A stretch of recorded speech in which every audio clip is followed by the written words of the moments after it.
Eżistijek kelli fil-qalb tiegħi li fir-riflessjoni tagħna llum nirrifletti ftit magħkom dwar il-ġurajja nazzarda ngħid ftit unika illi komunità nisranija f'Malta, ġifieri ħutna nsara, dan l-aħħar għexu. Qed nirreferi għal komunità nisranija ġewwa Żejtun illi f'temp ta' 6 xhur il-mulej sejjaħ għandu l-ewwel il-viċi il-Dun Reneċilja, u mbagħad l-arċiprieta del parroċċa, Dun Recoverend. Hekk fil-qalb tiegħi ma stajtx illi hekk inħallu mument bħal dan illi jgħaddi u ma nifqux nirriflettu ftit. Ir-riflessjoni nixtieq noffri hekk li hemm f'qalbi mhijiex indirizzata partikolarment il-komunità nisranija ġewwa Żejtun, għalkemm mod partikolari għandi iva f'qalbi dil-komunità ta' nsara hemmhekk, però hija anke għall-Knisja sieħa d-Djoċesi tagħna. Anke biex nirriflettu f'kuntest ta' Knisja. L-ewwel ħaġa ġraja bħal din eżistijej aħna nistgħu nħarsu lejha b'modi differenti. Jekk inħarsu lejha mill-aspett uman, ngħidu żewġ saċerdoti ġiex min nies qed jagħmlu l-ġid illi wieħed ħafna żgħir, 27 sena, l-ieħor mhux daqshekk kbir ma' 47 sena. Ngħidu l-ħajja tal-bniedem li hekk intemmet feta daqshekk żgħira. Min-naħa l-oħra din tista' tkun kelma tal-Alla lina eżistijej. Aħna għandna bżonn illi naqraw u ngħixu dan mument bħala mument ta' Alla. Ċertament illi fih l-aspett uman ta' niket, ta' dbatija, il-firda, u anke f'dal mument nixtieq spinaqat anke mal-familjari ta' dawn iż-żewġ saċerdoti u nwedhom anke t-talb tiegħi. Tajjeb li nkunu kulħadd kif jista' qrib ma' speċjali min jafu ma' s-sapport uman li huwa ħafna importanti f'dan il-momenti, mhux biss is-sapport spiritwali. Imma lina li rridu naqraw ukoll di realtà bħala kelma ta' Alla, irridu nistaqsu ftit hekk imma l-mulejx qed jgħidilna. Mingħajr ma nippretendu nazzarda li naf Ġesu x'qed jgħidilna, nixtieq imma ngħid dak li naħseb li l-mulej qiegħed jgħidilna, dak li naħseb li l-mulej jista' jkun li qiegħed jgħidilna. L-ewwel ħaġa hija li l-bżonn li aħna nkunu mħejjija fil-veru sens tal-kelma għal-ħajja ta' dejjem. Il-mulej jiġi għalina bħal ħalliel tgħid il-kelma tal-Alla fil-ktieb tal-Apokalissi. Jiġi għalina bħal ħalliel li jħodna l-arrieda f'mument li aħna ma nkunux qegħdin nistennewh. Issa aħna rridu nistaqsu ftit eżistijej il-kwalità ta' ħajja nisranija u qed nitkellem għalina bħala nsara. Il-kwalità ta' ħajja nisranija li aħna qegħdin ngħixu. Għaliex jista' jkun li l-ħajja tagħna bħala nsara qed titlef is-sens tal-ħajja ta' dejjem.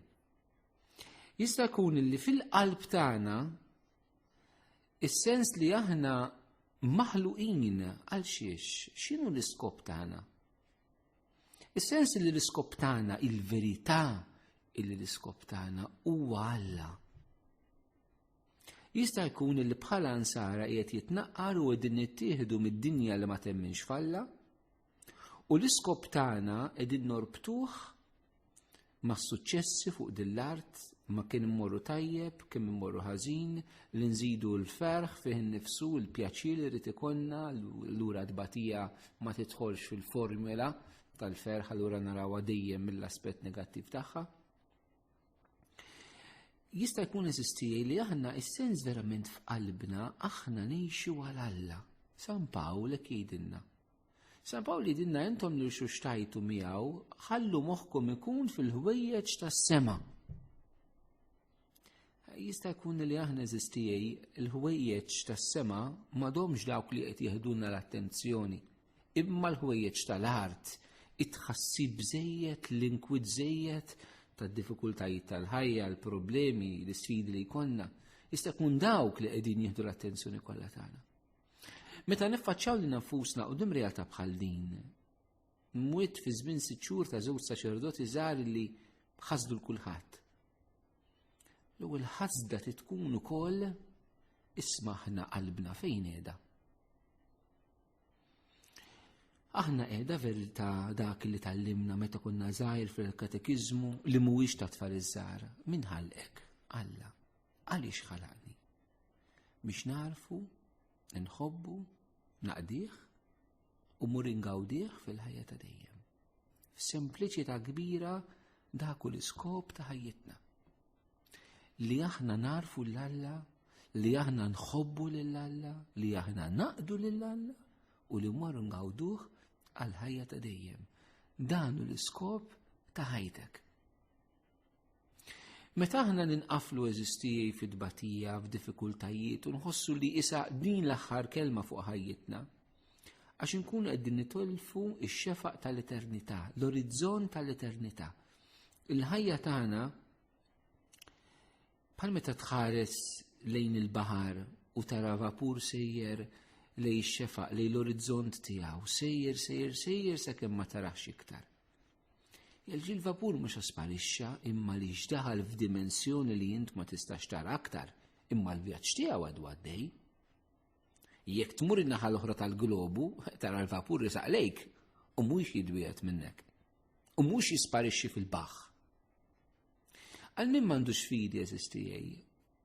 Il-mowt hija li inti tisparixxi fil-baħħ. Persuna li inti qed tara titbiegħed minnek, jew forsi titbiegħed minnek f'daqqa, ma tarix iktar. Imma min għandu l-fidi, fid-dawl ta' Ġesu Kristu aħna nistgħu naraw in-naħa l-oħra tal-orizzont.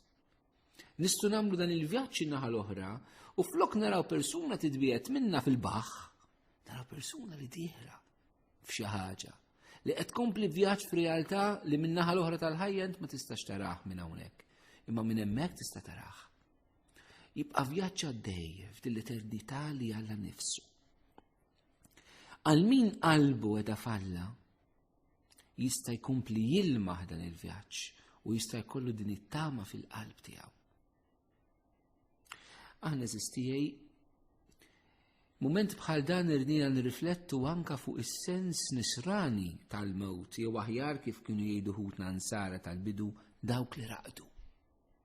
Dawk li raqdu. Kemmu sabiħ li aħna forsi nerġu anka naqbdu l-espressjoni kristjana li flok nitkellmu tant minn mewt, nitkellmu minn dawk li raqdu fil-mulejja. L-ewwel insara hekk kienu isejħu l-mewt li torqod fil-mulej. Interessanti illi din is-sens raqda fil-mulej insibu anka applikata għal Madonna fi tradizzjoni tal-Vant, tal-Kristjanesmu tal-Vant, dik li jsiħu l-Dormizio. Ekk il-Madonna li tistrieħ, li torqod fil-mulej u bekk tidħol fl-eternità fil-ħajja ta' dejjem. L-mewt fil-verità huwa Ġesu illi dak li għalinna jagħmlu. Għalinna jiena mort inħejji l-kompost u se niġi biex noħodkom miegħi. Il-mewt li għalina l-insara li l-Ġesu nħobbuh, li l-Ġesu nixtiequh li rridu nkunu miegħu, il-mewt li Ġesu jiġi biex joħodna. Is-sens tal-mewt eżistijaj, però tirdaħħalna wkoll mhux biss f'din id-dimensjoni illi l-mewt hija l-għaqda tagħna ma' Alla, però hija għaqda profonda aktar bejnietna. Santa Teresa tal-Bambin Ġesu illi l-aħħar ftit xhur ta' ħajjithom madithom fi tbattija kbira bil-marda ta' tuberkulożi, hu ta' sorijiet kienu jiktbu ftit uħud mill-kliem li kienet tgħid li llum huma miġbura fi ktieb tradott anke l-Malti jismu l-aħħar ħsibijiet. U kien minnhom Teresa tal-Bambin Ġesu tgħidlek meta qed titkellmu fuq il-mewt tgħid jien ma nibżax minn firda li se taqgħadni iktar għal dejjem. Jien ma nibżax minn firda li se taqgħadni aktar għal dejjem. Ir-realtà tal-mewt hija hekk, hi firda imma li se taqgħadna aktar għal dejjem. Mhux biss Alla, imma aktar bejnietna wkoll. Għaliex ir-realtà tal-mewt iddaħħalna f'intimità iktar fl-għaqda bejnietna il-qaddisin. Il-qaddisin ġifieri aħna li aħna imamdin, aħna li nemmnu f'Ġesu. Insiru iktar ħaġa waħda fil-mulej. Ċertament dan nixxu fuq livell ta' fidi, mhux li fuq livell ta' viżjoni, mhux għax narawh, imma għax nemnuh. U ma nemnuhx biex ikonna l-konsolazzjoni li nemnu f'xi ħaġa biex il-mowt ma tidirġaq sekkera. Le. Nemnuh għaliex il-mowt hija merbuħa bil-qawmin ta' Kristu mill-imwiet, kif jgħidilna San Pawl, jintrebaħ l-aħħar għadu li hu l-mewt, u għaliex din hija verità li Ġesu ġie urina. Fil-ktieb tal-Apokalissi għandna d-realtà tal-ġenna fi għandna l-qaddisin maqudin bejniethom u maqudin Malla. Il-mewt eżisti ma ddaħħalniex biss faqda Malla, imma ddaħħalna faqda bejnietna. Eżisti aħna fl-eternità aħna msejħin biex ngħixu il-kmandament tal-imħabba fil-milja tiegħu. U l-kmandament tal-imħabba mhuwiex biss l-imħabba lejn Alla, imma wkoll imħabba lejn il-proxmu. Mela, meta l-mulej sejħinna l-għandu, aħna eżistijaj, mux biss nkunu maqoddim mal-mulej u ninsew l-oħrajn, naqqa xejn. Imma fl-aqda tagħna Malla aħna nsiru iktar maqodin mal-oħrajn. Alla huwa l-pedament tal-aqda tagħna mal-bnedmin. Dak li m'għandniex fuq din l-art għax fuq din id-dinja warrabna l-Alla lura għandna l-firdiet, permezz tal-mewt li neħtlu f'din l-aqda sieħa Malla, allura għandna l-aqda sieħa vera anke bejnietna. Għandna bżonn eżisti momenti bħal dawn mhux biex nitfarġu psikoloġikament qed nitkellem hekk, imma huwa l-farax tal-ispirtu illi dak li Alla poġġa f'qalbna din l-imħabba anka l-imħabba u laqda ta' bejnietna ma tiġix imkissra bir-realtà tal-mewt. Aħna ngħixu fuq livell ta' ħajja fl-ispirtu. Ċertament hija mixja, ma nippretendix li neħlu f'di realtà minnu malada, però laqqas manna neħlu milli nimxu. U laqqas manna niddakru mill-mentalità pagana, ġifieri ta' min ma jemminx ta' żminijietna, illi l-mewt jispiċċa kollox. Napplikaw dan eżisti ġifieri inħeġġeġ anke għal dil-komunità nistranija ħuta Ansara fiż-Żejtun li jibqgħu jgħixu biex ngħidlek taħt il-paternità spiritwali ta' dawn is-saċerdoti li ħabbew u ħadmu fih dan il-komunità. Fl-istess ħin, kull wieħed waħda minna neħtlu ftit orxritna u naraw kif aħna din inħejju ruħna għal dan il-mument li aħna wkoll qed iridu ngħaddu minnu. Għax jista' jkun il-rajna daw il-funerali, ġiex funerali kbar li kellna ta' Dun René u Dun Erik.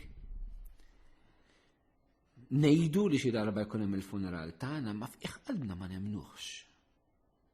Donna il-verità lina il-mowt hija daqshekk il-bot. Daqshekk il-bot. Issa realtà li taf li titgħaddi minnha, però u hija xi darba min jaf meta u donna dejjem il-bot qatt viċina għalik. U għalhekk taħsadna. Li konna l-ħsieb eżistijaj, l-ħsieb tar-realtà li l-mulejja tiġi għalina biex joħodna miegħu. Irdu ħallu ħsieb ta' kuljum kien sibu ċans niftakru ftit biex il-qalb tagħna mhux għall-biża' imma biex inkunu mħejjija kif ixtieqna Ġesu biex meta naraw il-witt sabiħ tiegħu qalbna tista' tifraħ. It-tieni aspett li xtaqt nirrifletti minnu eżistijaj fuq din ir-realtà hija l-bżonn li aħna nitolbu għall-erwieħ fil-purgatorju. Ma nafx jekk għandix impressjoni żbaljata jista' jkun, ma qed ngħid biss l-impressjoni tiegħi ma nippretendi li ngħid huwa perfett eżistijaj. Però għandi l-impressjoni li nitolbu għall-erwieħ tal-purgatorju hija xi ħaġa li qiegħda tonqos. Mentri hija realtà li l-Knisja Kattolika tħeġġiġna ħafna liha li nitolbu għall-erwieħ tal-purgatorju. Fuq din nix nispjega ftit hekk mod ċari li aħna għandna it-tama għandu jkollna t-tama illi kulħadd se jisalva. Ma nistgħux ngħidu li kulħadd isalva ġudizzju huwa fidejn Alla, però Ġesu ġie biex il-bnedmin kollha jisalvaw. Jiġifieri t-tama tagħna għandha tkun is-salvazzjoni ta' kull persuna. Però l-ġudizzju huwa fidejn Alla mhux fidejna. Aħna nafu li biex inkunu maqudin Alla kif biex narawh jeħtieġ li ngħixu kif hu stess, jiġifieri jridu nkunu bażikament perfetti fl-imħabba. L-imħabba tagħna tiġi dejjem purifikata bil-qawwa tal-Ispirtu Santu. Il-purgatorju hija din il-ħniena kbira tal-Alla li jekk f'din l-art qalbna tkun għadha mhix imsoffija. Ġifieri mhijiex bl-imħabba sħiħa biex tista' tkun maquda ma' dan Alla li hu mħabba għal dejjem. L-Ispirtu Santu jkompli purifika din il-qalb tagħna fl-istat tal-purgatorju. Però għaliex eżisti il-grazzja tal-Alla taħdem dejjem permezz tal-Knisja u mhux mingħajr il-Knisja, hemm bżonn li aħna bħala Knisja u komunità nitolbu għal-mejtin. U nixtieq li dana inħeġġuh eżisti il-Knisja tirikmandanna biex nitolbu għal-mejtin billi noffru l-qudies l-ewwel qabel kollox. Is-sens tal-offerti tal-qudies għall-erwieħ tal-purgatorju.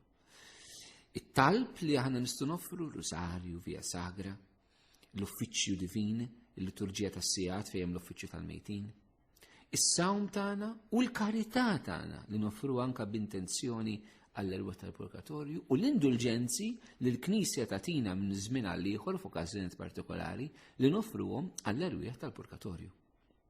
Allura nħeġġeġ li anke dawn is-saċerdoti ħudna aħna nitolbu frott l-imħabba. Xi kultant ngħid dan mhux bi kritika, però għaliex ġenwinament l-ħanejt nemnu. Xi drabi nħoss il ċerti omeliji tagħna saċerdoti fil-funerali mhux dejjem jgħinu biex in-nies jitolbu għall-erwieħ tal-purgatorju. Meta aħna ngħidu żgur qiegħed il-ġenna, nerġa' ngħid għandi kunna tama li kulħadd imur il-ġenna.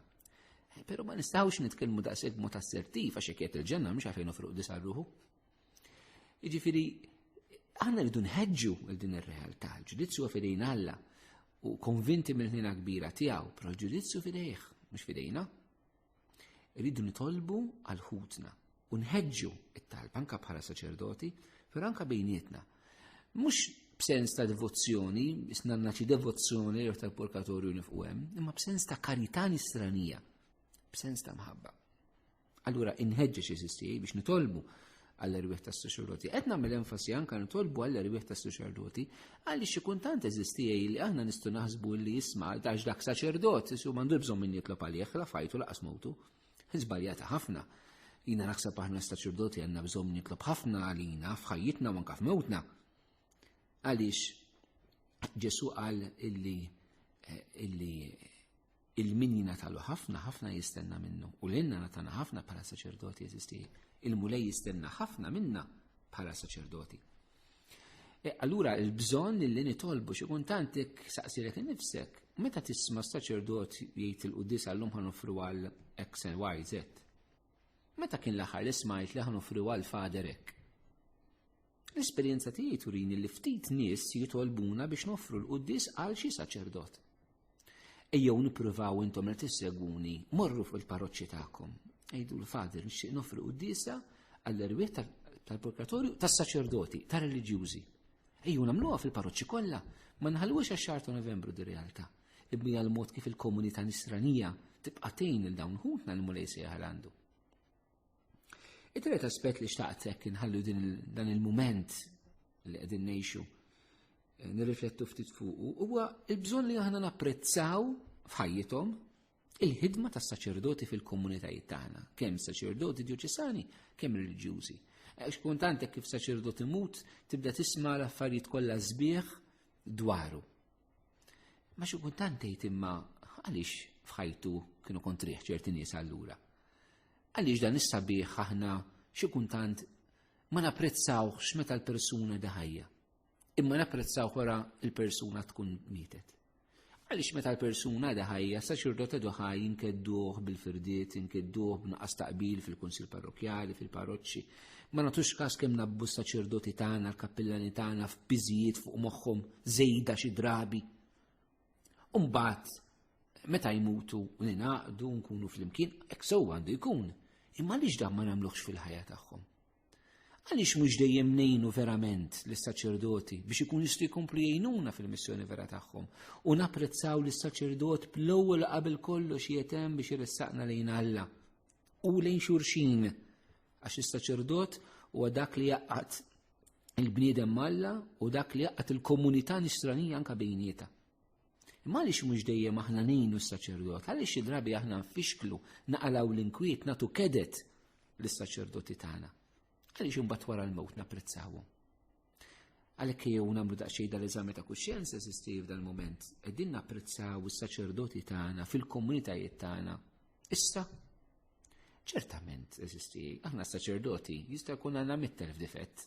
Forsi l-mulej għalhekk għażilna wkoll biex tidri iktar il-qawwa tiegħu mhux kemm aħna tajbin aħna. Pero jekk għandna mit-telf difett teżisti naħseb is-saċerdoti għandhom qalb kbira. Bis-saċerdot għażel li jgħix stil ta' ħajja li mhuwiex għalih imma għall-oħrajn, iċċaħħad milli kollu l-familja tiegħu, milli kollu l-affarijiet tiegħu per se biex jagħti ħajtu għal ħadd ieħor. Forsi din m'għandix tiftħilna qalbna di raġuni jekk mhux għal affarijiet oħrajn, imma anke għal din realtà li qiegħed hemm biex jagħti ħajtu għalija s-saċerdot, m'għandix tiftaħ li qalbi iktar għalih, anke kandu mit-telf difett kif jirraġuna, kif jipredika, kif għandes, kif jikkomunika. Imma jew naraw l-intenzjoni ġenwina illi hemm. U anka fuq kollox ma nifqux biss fuq is-saċerdot bħala persuna u imma li huwa rigal ta' Alla għalija fiħdan il-komunità.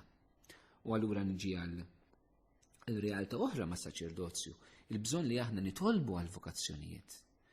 Vokazzjonijiet ġodda u nitolbu biex il-mulej jisaħħaħ il-vokazzjonijiet li hemm, mu speċjali fid-don tal-qdusija. Dak kien it-tielet aspett li xtaqt nenfasizza qudiem ir-realtà li qegħdin ngħixu. Nitolbu l-mulej li għaddina vokazzjonijiet ġodda u qattisa.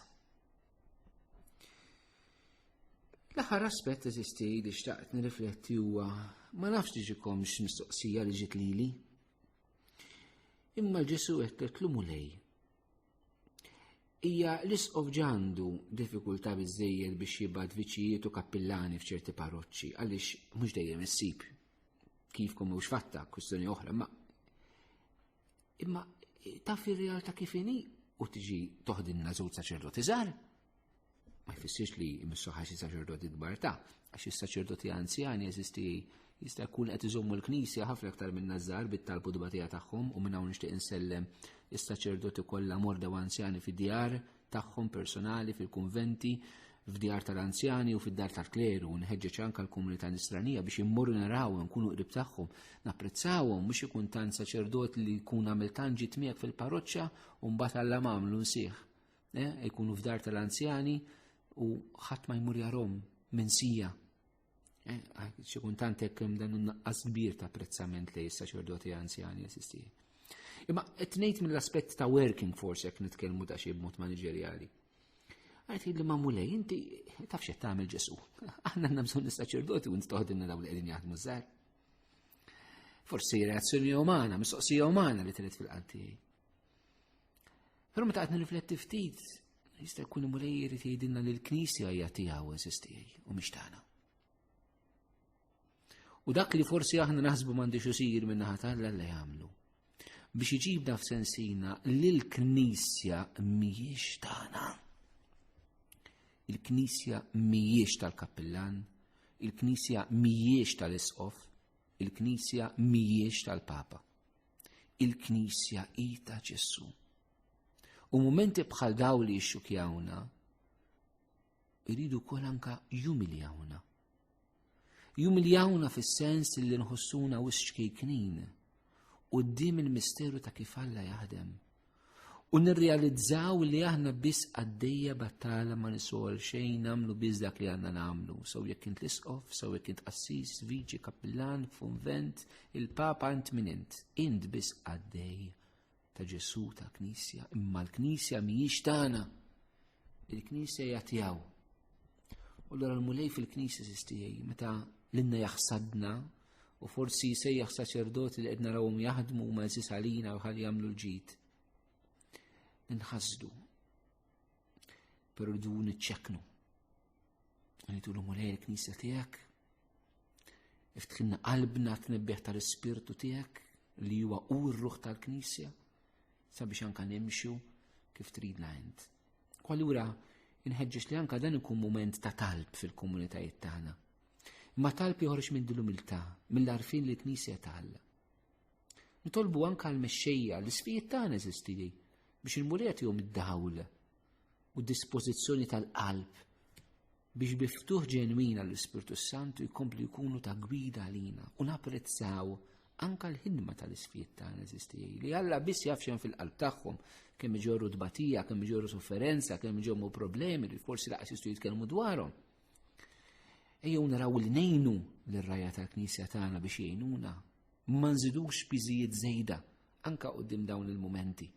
Ejjew nagħtu s-sapport sieħ, ejjew ma tħallux però biss tkun għaqda psikoloġika kif jiġri f'momenti bħal dawn. Ejjew nħalluha tiġi trasformata dal-moment mill-Ispirtu Santu biex verament nkunu qalb waħda mhux mingħajr difetti, però bil-qawwa talla illi teleb id-difetti ta' bejnietna. Jalla sistij dan il-moment jekk ikun moment li aħna nikbru, nimmaturaw u nitqazzu. Għal boħra nixtieqek minn qalbi nwassal it-tama tal-Ispirtu, il-faraġġ talla lill-komunità nisranija ġewwa Żejtun, lis-saċerdoti li jaħdmu lill-familja kollha ta' Father Eric Overend u anka il-familja anka ta' Dudraneċili għal boħra, id-komunità nisranija kollha li ħadmet qrib dawn is-sod saċerdoti. Jalla l-mulej kompli jbierek il-ħidma tagħhom u tkompli tagħti il-frott mhux biss f'ħajjithom kif għamlet, imma anka waqt li huma qegħdin issa fil-ħajja ta' dejjem. Eżiz tiegħi inħeġġiġkom u naraq dan għat-talb. Itolbu għal dil-komunità ġewwa Żejtun, itolbu għad-djoċesi tagħna, nitolbu għas-saċerdoti tagħna, nitolbu għall-isfijiet tagħna.